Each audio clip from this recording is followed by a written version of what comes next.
ജപ്പാനിൽ ഇപ്പോൾ weather change ആയി തുടങ്ങി. സമ്മറിന്റെ ചൂടൊക്കെ കുറഞ്ഞ് ഇപ്പോൾ ഓട്ടമിൻ്റെ ഒരു സ്റ്റാർട്ട് ആകുന്നതിൻ്റെ ചെറിയ കാറ്റും തണുപ്പും ഒക്കെ വന്നു.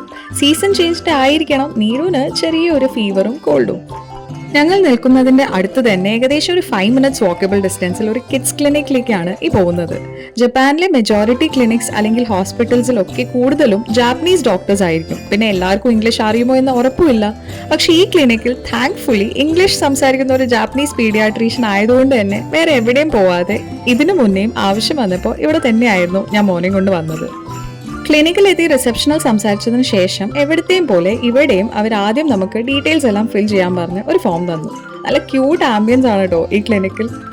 അങ്ങനെ ഫോം എല്ലാം ഫിൽ ചെയ്ത് നമ്മുടെ ടേൺ വരുന്നവരെ വെയിറ്റ് ചെയ്ത് ഫൈനലി ഡോക്ടറിനെ ഒന്ന് കണ്ടിറങ്ങിയപ്പോൾ ബില്ലായത് ഏകദേശം 8100 yen ആണ്. ഇപ്പോഴത്തെ എക്സ്ചേഞ്ച് റേറ്റ് പ്രകാരം ഇന്ത്യൻ എമൗണ്ട് ഓൾമോസ്റ്റ് 4800 രൂപ.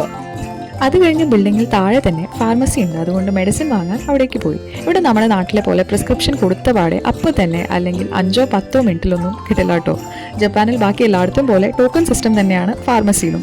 ജപ്പാനിൽ മിക്ക തിരക്കുള്ള റെസ്റ്റോറൻറ്റ്സ് ആയിക്കോട്ടെ അല്ലെങ്കിൽ സാധനം മേടിച്ച് ബില്ലിങ്ങിനുള്ള ക്യൂ ആയിക്കോട്ടെ വളരെ ഡിസിപ്ലിൻഡ് ആയി എത്ര നേരം എടുത്താലും ഒരു ഒച്ചയോ ബഹളമോ ഉണ്ടാക്കാതെ ക്ഷമയോടെ ഇവിടെ എല്ലാവരും അവരുടെ ടേൺ വരുന്നവരെ ക്യൂ പാലിച്ച് വെയിറ്റ് ചെയ്യും. ഫാർമസിയിലേക്ക് വന്ന സ്ക്രീനിൽ നോക്കിയപ്പോൾ ടോക്കൺ നമ്പർ 73 ആയിരുന്നു ഉണ്ടായിരുന്നത്. ആൻഡ് എനിക്ക് കിട്ടിയ നമ്പർ 100 ആയിരുന്നു. ഈ 2 സിറപ്പ് കിട്ടാൻ ഏകദേശം ഒരു 1.5 മണിക്കൂർ ഞാൻ വെയിറ്റ് ചെയ്യണം. അങ്ങനെ വെയിറ്റിംഗ് കഴിഞ്ഞ് നമ്മുടെ ടേൺ ആയി മെഡിസിൻ മേടിച്ച് ഫീവറിൻ്റെയും കോൾഡിൻ്റെയും ഈ 2 സിറപ്പിനായത് ഏകദേശം 3700 yen ആണ്. അത് നമ്മുടെ ഇന്ത്യൻ മണി ഓൾമോസ്റ്റ് അറൗണ്ട് 2200. ജപ്പാനിലെ kids clinic visit, checkup process, cost എല്ലാം അറിയാൻ ആഗ്രഹമുള്ളവർക്ക് ഈ വീഡിയോ ഹെൽപ്ഫുൾ ആയിരിക്കുമെന്ന് വിശ്വസിക്കുന്നു. ഇഷ്ടപ്പെട്ടു എങ്കിൽ ഡു ലൈക്ക് ആൻഡ് കമൻറ്റ്. കൂടുതൽ ജപ്പാൻ എക്സ്പീരിയൻസസ് കാണാൻ subscribe to my YouTube channel.